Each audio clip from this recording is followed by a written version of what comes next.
Hello students, पिछले वाले video में हमने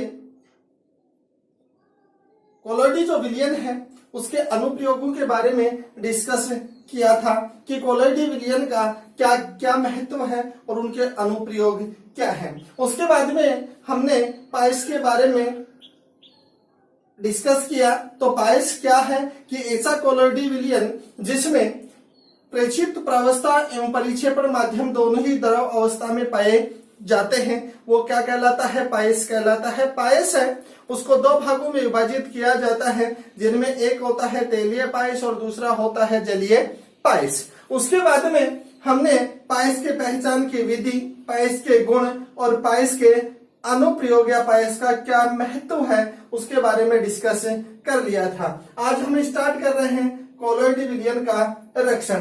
तो कोलोइडी विलयन का रक्षण किस प्रकार से होता है? तो यहाँ पे देखो, रक्षण से पहले हम पहले वाले जो पॉइंट है उसके बारे में थोड़ा सा डिस्कस कर लेते हैं। तो कोलोइडी विलयन का जो वर्गीकरण है, तो वर्गीकरण का एक आधार था परिक्षिप्त प्रावस्था एवं परिक्षेपण माध्यम के मध्य उपस्थित आकर्षण बलों के आधार पर, और उसके आधार पर कोलोइडी विलयन है उसको दो भागों में विभाजित किया गया था, जिनमें पहला द्रव स्नेही कोलोइड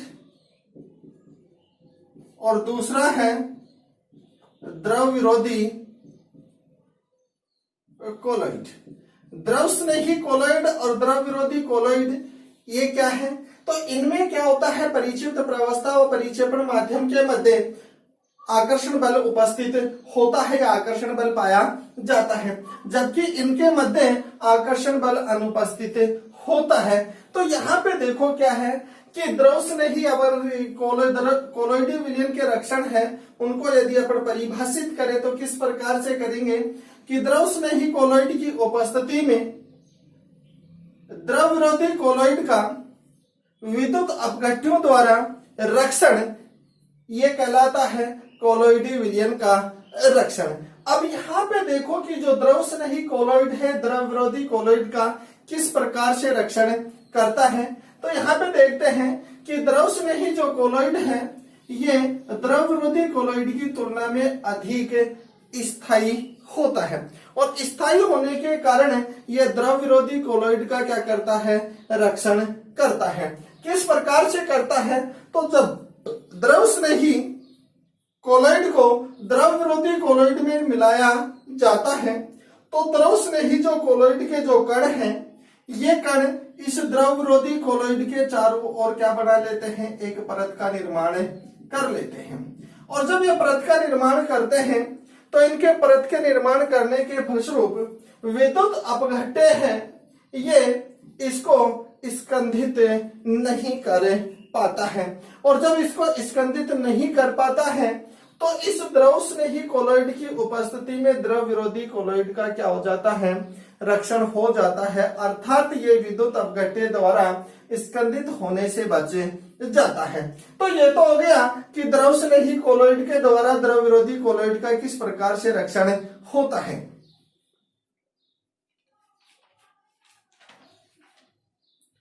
इसके बाद में कि जो द्रव स्नेही जो विलयन है, द्रव या कोलोइडी जो विलयन है, इसके रक्षण है यानी द्रव कोलोइडी विलयन का जो रक्षण है, इस रक्षण के एग्जाम्पल कौन कौन से हैं? तो यहाँ पर देखो कि जब स्याही का निर्माण करते हैं तो स्याही का निर्माण करते हैं तो स्याही के निर्माण के समय इस स्याही में बबूल का जो गोंद है ये रक्षी कोलोइड के रूप में मिलाया जाता है। रक्षी कोलोइड का यानी जब बबूल का गोंद इसमें मिलाया जाता है, जो ये क्या करता है कि यह बबूल का जो गोंद है यह स्याही में उपस्थित कार्बन के कणों को स्कंदित होने से बचाता है। तो पहला तो उपयोग इसका एग्जाम्पल हो गया स्याही। इसी प्रकार दूसरा कौन सा है? आइसक्रीम। आइसक्रीम का जब निर्माण करते हैं तो आइसक्रीम बनाते समय इसमें जिलेटिन मिलाया जाता है। जो जिलेटिन है ये जिलेटिन जब मिलाते हैं तो ये जिलेटिन आइसक्रीम में उपस्थित दूध, शर्करा एवं अन्य कणों को रक्षित यानी स्कंदित होने से रोकता है। तो ये हो गया क्या? कोलोइडी जो विलयन के रक्षण के उदाहरण। उसके बाद में है स्वर्ण संख्या या स्वर्णांक। और स्वर्ण संख्या या जो स्वर्णांक है, ये सबसे पहले इसकी खोज एक वैज्ञानिक था जिग्मोल्डी। इस जिग्मोल्डी के द्वारा स्वर्ण संख्या या स्वर्णांक की खोज की गई थी। अब ये होती क्या है, तो यहां पे देखो कि जो स्वर्ण संख्या है, ये जो रक्षी कोलॉइड की एक न्यूनतम मात्रा है। तो स्वर्ण संख्या क्या है कि स्वर्ण संख्या की खोज जिग्मोल्डी के द्वारा की गई थी। अब स्वर्ण संख्या है ये रक्षी कोलॉइड की मिलीग्राम में वह न्यूनतम मात्रा है जो सोडियम क्लोराइड के 10% विलयन के 1% आयतन को 10 ml मानक गोल्ड विलयन में मिलाने पर उसके स्कंदन को रोकने में सहायक होती है, वह कहलाती है स्वर्ण संख्या। अर्थात स्वर्ण संख्या रक्षी कोलॉइड की मिलीग्राम में वह मात्रा है जो सोडियम क्लोराइड के 10% विलयन के 1 ml आयतन को 10 ml मानक गोल्ड विलयन में मिलाने पर उसके रक्षण को या उसके स्कंदन को रोकने में सहायक होती है, वह कहलाती है स्वर्ण संख्या। अब यहाँ पे देखो 2-3 एग्जाम्पल दे रखे हैं या 2-3 कोलॉइडी विलयन के दे रखे हैं जिनकी स्वर्ण संख्या दे रखी है। तो जिलेटिन है, उनकी स्वर्ण संख्या का मान 0.005 से 0.31। डेक्स्ट्रिन क्या है, पॉलीसेकेराइड है जिनके लिए होता है 6 से 20। और आलू के जो स्टार्च होता है उसका होता है 20 से 25। तो यह होगी स्वर्ण संख्या। और स्वर्ण संख्या के बाद में आता है हार्डी-सुल्जे का नियम।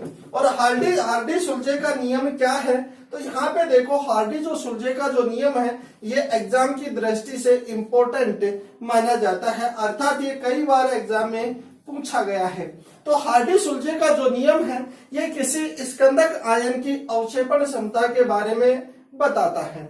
इस नियम के अनुसार क्या होता है कि हार्डी-सुल्जे के नियम के अनुसार किसी विद्युत अपघट्य स्कंदक आयन की संयोजकता का मान जितना अधिक होता है वह अपने से विपरीत आवेशित कणों को स्कंदित करने की उसमें उतनी ही अधिक क्षमता पाई जाती है। तो ये जो है ये क्या है, हार्डी-सुल्जे का नियम। अब हार्डी-सुल्जे का जब नियम है तो इसमें देखते हैं कि धनावेशित कोलॉइडी कणों के प्रति ऋणावेशित आयनों की स्कंदन क्षमता का क्रम। तो यहाँ पे देखो कि यानी जिस ऋणावेशित आयन के ऊपर यानी जिस यौगिक के ऊपर जितना अधिक आवेश पाया जाता है उसकी धनावेशित कणों को स्कंदित करने की उसमें उतनी ही अधिक क्षमता पाई जाती है। तो धनावेशित कोलॉइडी कणों को स्कंदित करने की क्षमता किसमें ज्यादा होगी, जिसके ऊपर ऋणावेश ज्यादा होगा। तो यहाँ पे देखो इसके ऊपर -4, इसके ऊपर -3, इसके ऊपर -2 और इसके ऊपर -1।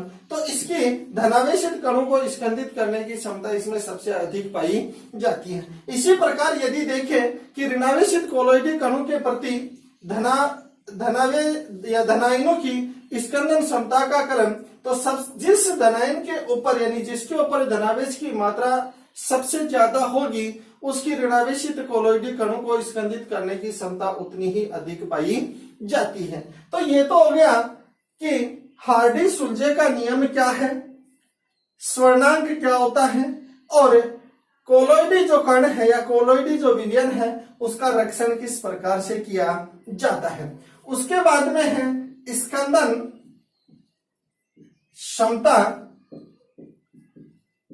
क्षमता या इसी को कहा जाता है उर्णन क्षमता।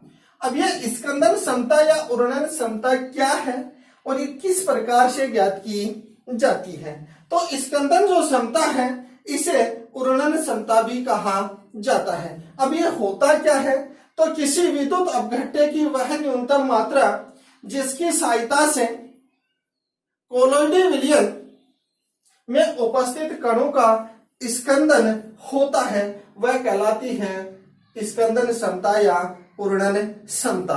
अर्थात स्कंदन क्षमता को उर्णन क्षमता भी कहा जाता है।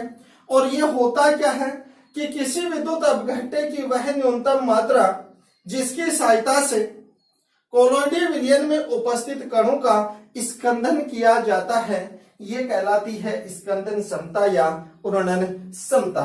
स्कंदन क्षमता या उर्णन क्षमता है, इसको मोल प्रति लीटर में क्या किया जाता है, व्यक्त किया जाता है। और जब स्कंदन क्षमता अपने को ज्ञात करनी हो तो किस प्रकार से ज्ञात किया जाता है, तो स्कंदन क्षमता ज्ञात करने का क्या है, एक सूत्र है कि विद्युत अपघट्य की स्कंदन क्षमता किस प्रकार से ज्ञात की जाती है। तो यहां पे देखो, विद्युत अपघट्य की मात्रा गुणा मोलरता बटे कुल आयतन गुणा 100। तो यहां पे देखो कि स्कंदन क्षमता को उर्णन क्षमता भी कहा जाता है, और यह होती है किसी विद्युत अपघट्य की वह न्यूनतम मात्रा जिसकी सहायता से कोलोइडल विलयन में उपस्थित कणों का स्कंदन किया जाता है, वह कहलाती है स्कंदन क्षमता या उर्णन क्षमता। और किसी विद्युत अपघट्य की जो स्कंदन जो क्षमता है वो किस प्रकार से ज्ञात की जाती है, विद्युत अपघट्य की मात्रा गुणा मोलरता बटे कुल आयतन गुणा 100। इस प्रकार से किसी विद्युत अपघट्य की स्कंदन क्षमता का मान ज्ञात किया जाता है। यहाँ पे अपना 5 यूनिट पृष्ठीय रसायन कंप्लीट, और हम कल स्टार्ट करेंगे यूनिट 8 डी एवं एफ ब्लॉक तत्व।